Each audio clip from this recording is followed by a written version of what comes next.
What's up, guys, and welcome to another episode of the Powerhouse Mentality podcast. I'm your host. I am Caitlin Kenneth Smith, and today we're going to get into a little bit of a new series that I'm going to be calling Nutritional Truth Seekers or Nutrition Truth Seekers, whatever the episode is named, whatever one kind of rings and sounds a little bit better when I'm typing it out, but Nutrition Truth Seekers. And the reason why I'm doing this is two reasons. One, a lot of you gave me incredible feedback on how valuable and how much you loved the Your Sustainable Fat Loss Journey series, that I wanted to make sure that I continued to include nutrition, training, stress, education around all of those different things in the podcast because it's a part of who I am as well.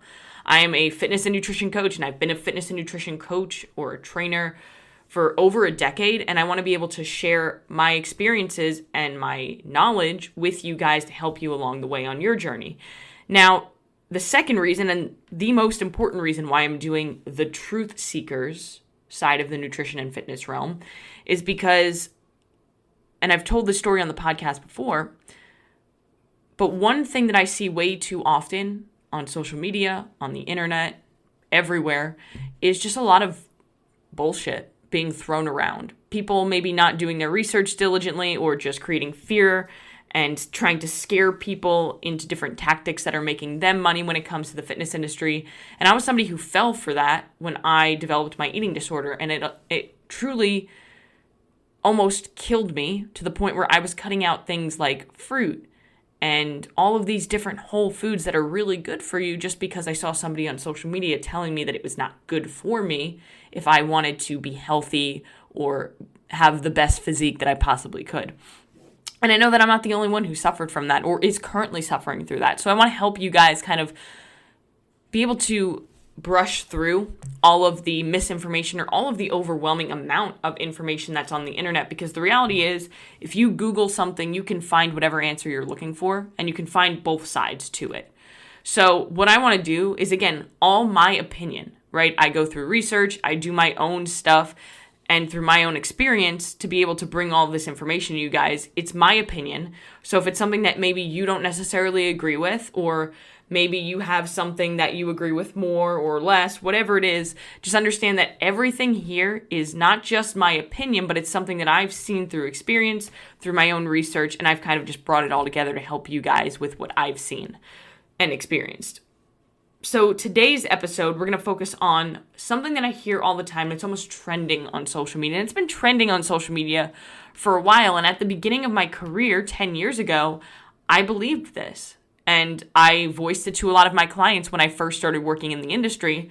And now through, again, research and experience, I've learned that it's not necessarily true, but I think that a lot of people fall into the belief that it is. And that is starvation mode real? And I know that most of us, if we are active in the fitness and health industry, or if we just are advocates for a weight loss journey or something like that, you've heard of the term starvation mode. I feel like a lot of people have heard of it, whether or not you give a shit about fitness and health too.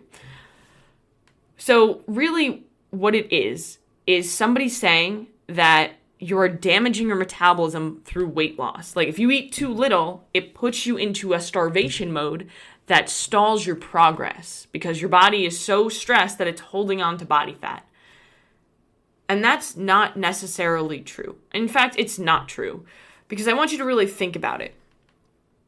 When is the last time that you met somebody who was truly starving themselves that was fat, that was overweight? When's the last time somebody starved themselves to being obese? It doesn't happen.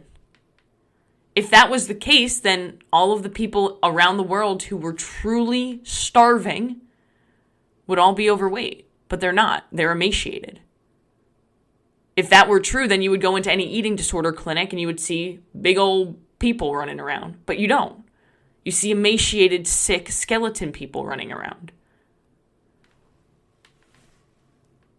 Now, there's a little bit of I see where this comes from, because the truth is your metabolism can slightly slow down with your weight loss, but that's not damage to your metabolism. That's not starvation mode. That's completely normal. When you become a smaller person, you burn less calories because it takes less energy to fuel your day-to-day activities. For example, I weigh 121, 22 pounds. My husband weighs closer to 220. So if we were to do the exact same workout, say we both went for a 2-mile run, just to keep it simple, he would burn significantly more calories than me because it takes more energy to move 100 pounds more. So if you lose weight and you become a smaller person and you have less mass to carry, then naturally your metabolism is going to slow down very slightly, almost insignificantly, but slightly, because you're moving less mass. But the thing is, fitness marketers, they ran away with this and they said, ooh, I want to sell my product, sell my service. So what grabs somebody's attention more than scaring them? Because fear sells. So if somebody were to be like, you're in starvation mode and that's why you're not losing weight, then somebody on the other end who's just looking for something to help them because they're so desperate for a solution to their problem, they think, oh my gosh, that's why I can't reach my goal. That must be it. So let me figure this out, talk to this person, and then that person can sell their marketing. So the thing about fat loss is it's easy. It's easy, but it's not simple. It's simple, but it's not easy. Okay? No one ever got fat from eating too little. I want you to just implant that in your head. So kind of wipe that off you. Okay. So you don't have to be afraid of this starvation mode because it's not actually real. But why do people think that they are in starvation mode when they swear that they are barely eating and they're not losing weight? Because I know that I've had clients who have been there, and I know that I've heard of people's frustrations that they've been there. So what could be happening here? And the most common things that I see, there are 3 common things that I see. Number 1, you're over-restricting. And you kind of get stuck in that binge-restrict cycle. So this can happen in a couple different ways. It can be you're eating such a restrictive diet. Maybe you're eating 13, 12, 1,400 calories. We'll say you're eating 1,500 calories Monday through Thursday, and you're spot on. You're perfect. You're tracking every little bite of food that goes into your mouth, and you feel miserable because you're eating such a small amount of food. And then you get to Friday, Saturday, Sunday, and you decide, it's the weekend. I'm going to go off a little bit. I'm not really going to track my food this weekend, and I'm going to enjoy my lifestyle. I'm going to go out with some friends. I'm going to, have a dinner out. And what you don't realize is that you're going a little bit more than you actually think, because people can underestimate the amount of food that they're eating by 50%. And that's a significant margin. That's the difference between, I think this is 1,500 calories to this is actually 3,000 calories. And it doesn't matter what you think it is. It matters what it actually is, because your body's going to process it the way that it actually is, not what you think. So people go out, say, Mexican restaurants are super iconic for this.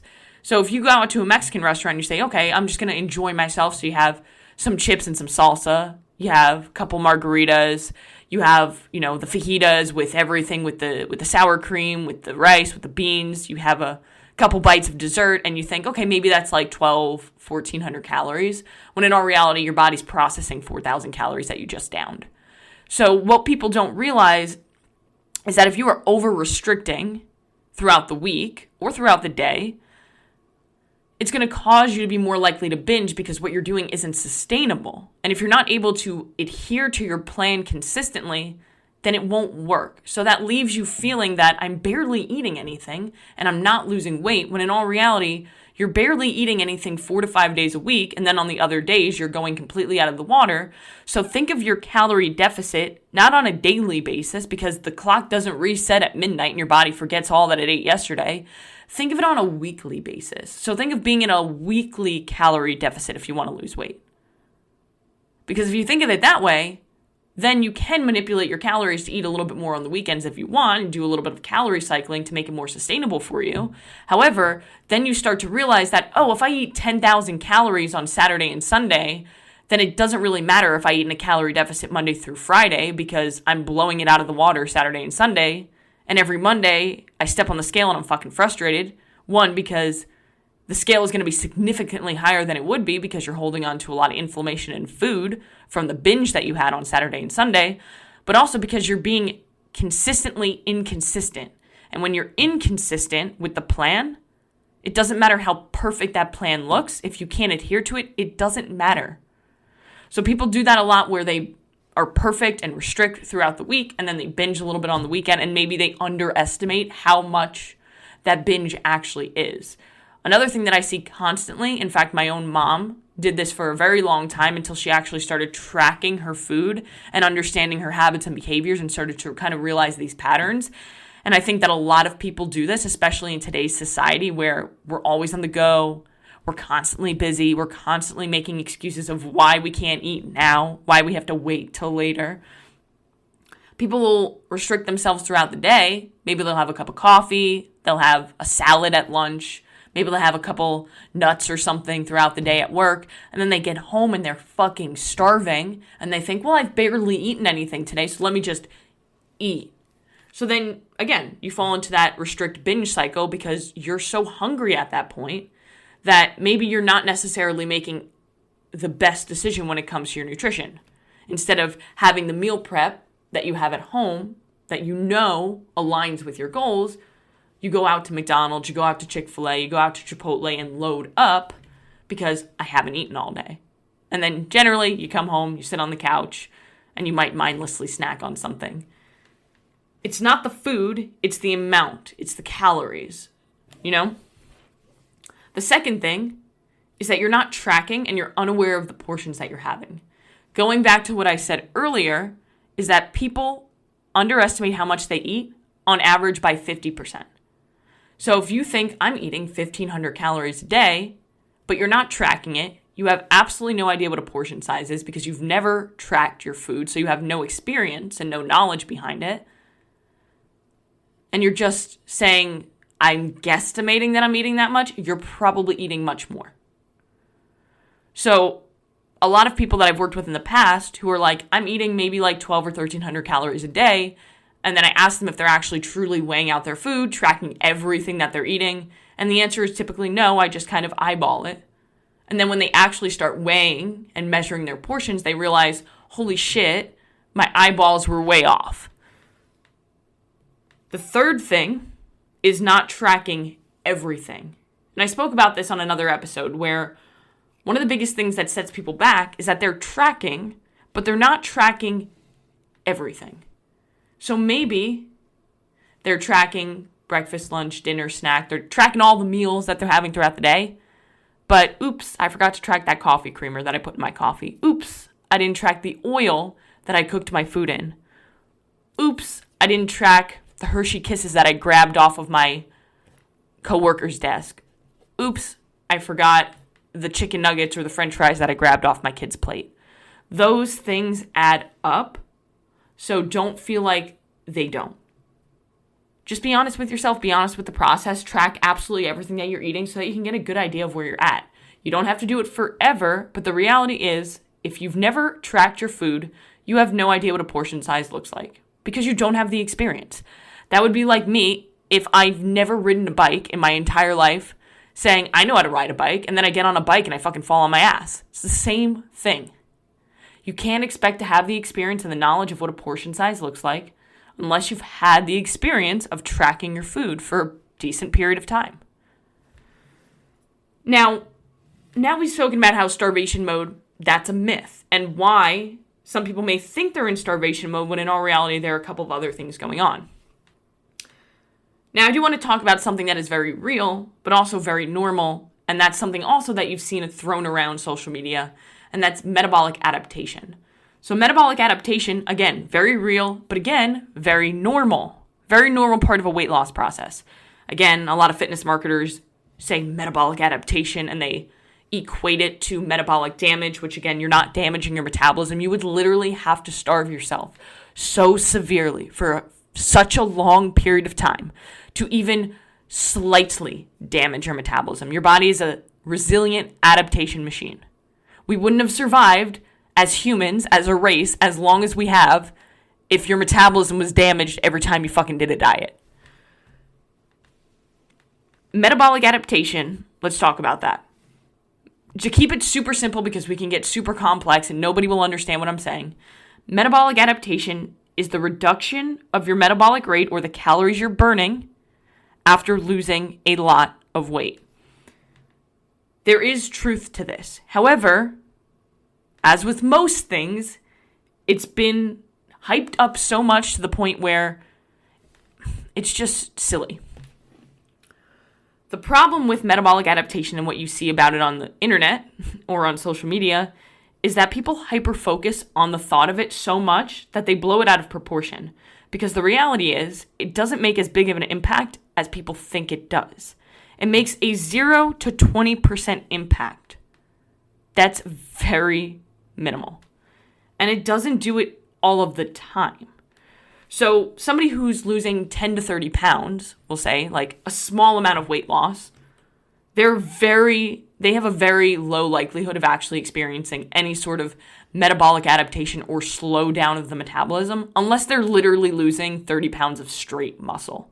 Because like we talk about all the time on this podcast, muscle is going to burn more calories than body fat. So if you have more muscle, you'll burn more calories. If you have less muscle, you'll burn less calories. So the biggest problem that we have isn't an obesity problem. Obesity is kind of like the smoke, but being under-muscled is the flame. That's the thing we really have to focus on, is building muscle, which will in turn build up your metabolism. But if you're losing 10 to 30 pounds, you're less likely to experience any sort of metabolic adaptation.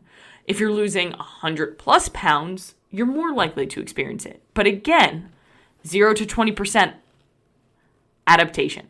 So very small amount. And I'll paint this as an example so that you guys can better understand it. Say we have two men. They're both 185 pounds and they're both 6 foot tall. Man one has been 185 pounds the majority of his adult life, so kind of fluctuating around that number, not really changing significantly. So he's going to burn a certain amount of calories every day. And you would think that man two, since he weighs the same, would burn the same amount of calories. Same dude, same weight, same height. However, man two was 285 pounds and he lost 100 pounds. He's going to burn slightly less calories than man one because he's lost so much weight that he has a little bit of metabolic adaptation. Now, I want to paint the picture of what that would actually look like with the percentages. If man one is burning 2,500 calories, man two is burning if man one is burning 2,500 calories, then man two is burning probably like 2,200 calories. So very insignificant. It's not as crazy as people make it seem. So metabolic adaptation, something you really shouldn't fear. It's normal. It's part of the process. It's going to happen. The best way to combat things like this is making sure you're hitting 1 gram per pound of your protein goal intake 1 gram per pound of protein per pound of your goal body weight minimum. And then making sure you're strength training on a consistent basis. That's the best way to do it. If you're chasing a calorie burn with your workouts, you're probably burning more muscle. You're more likely as well to fall into that metabolic adaptation. And the last thing I want to address here, because I know somebody out there is saying, wait, Caitlin, what about the fact that under-eating is a stressor to the body? And stress makes you fat, right? Let's talk about that. So stress doesn't make you fat. Everybody talks about cortisol, which is a stress hormone, which you need to survive. Cortisol reduces inflammation, it controls blood sugar, it improves your memory function. And then you have this oversimplification of if cortisol is elevated, then it's going to suppress fat burning. Again, oversimplification of what's actually happening in your body. It's not the stress that causes you to burn, or it's not the stress that causes you to gain weight. It's how you respond to the stress that causes you to gain weight. Stress changes our behaviors, and it would be naive of you to think any differently. Stress impacts your habits, your behaviors, your sleep, your willpower, your discipline. When you're extremely stressed, you're more likely to not stick to your nutrition plan. You're more likely to not get a good night's sleep. You're more likely to skip out on your workout or not be as focused on your workout, so be less intentional with the effort that you're putting in. Stress changes your behaviors. Some people lose weight when they're stressed because guess what? Some people lose their appetite when they're stressed, so they eat less. They're in a calorie deficit. They lose weight. Unfortunately, more people fall into stress eating. And then they're putting themselves in a calorie surplus. They're gaining weight. That's why stress impacts your body, because it impacts your behaviors. Stress does not make you fat. How you respond to stress can make you fat. Cortisol can, however, cause your body to hold on to water, which could be the reflection of the scale going up if cortisol is elevated. But again, super normal. Keep following your process. The scale's going to go down because it's water. That's why if you have a bad night of sleep, the scale probably went up because cortisol is elevated. You're holding on to a little bit more water, and water weighs something. So all in all, the biggest things I want you to take away from this podcast are starvation mode is bullshit. Metabolic adaptation is real, but is super normal and isn't as inflated as many people want you to think. And the third thing is stress does not make you fat, but how you respond to stress can make you fat. So what's the solution? If you want to lose weight, eat in a calorie deficit, eat 1 gram per pound of your goal body weight in protein, strength train 3 to 5 times a week, walk, drink water, focus on sleep. People want it to be way more complicated than it is. If you need guidance, if you need help, I am accepting clients for the month of May to start on May 1st. So please reach out. The email is down below. You can fill out a form down below too if you don't want to talk to me, and you can just fill out the form and I'll reach out to you. But either way, I want to help you. So go out today and do one thing that's going to take you one step closer to where you want to be.